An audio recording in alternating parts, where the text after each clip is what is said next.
In 1881, Mary Ann Proctor was charged with the manslaughter of a toddler after subjecting her to horrific abuse. Jane, the young girl at the heart of this tragic story, was the illegitimate daughter of Betsy Stocks, a domestic servant working in Charlton. In a difficult arrangement between Betsy and Mary Ann Proctor, Betsy entrusted her daughter's care to Mary, believing she would provide a safe and nurturing home. Betsy sent money and clothing to support her daughter, while Mary reassured her with the occasional letters that the child was thriving. However, behind these reassuring words lay a far darker reality. On the 4th of April, Betsy received a letter informing her that her daughter had died 2 days earlier, allegedly from bronchitis and a bowel complaint.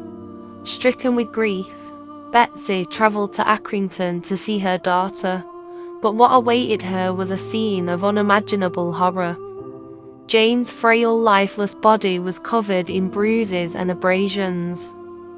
A medical examination revealed that she had multiple fractures, including several broken bones, such as both legs and one arm, as well as signs of severe malnutrition.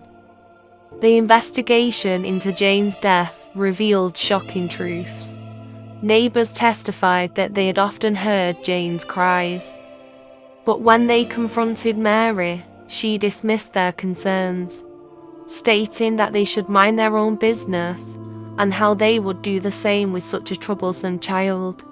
In court, Mary tried to deflect blame, claiming that Jane had fallen down the stairs some months prior.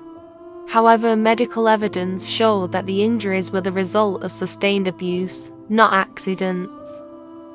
Mary was found guilty of manslaughter and sentenced to 5 years of penal servitude.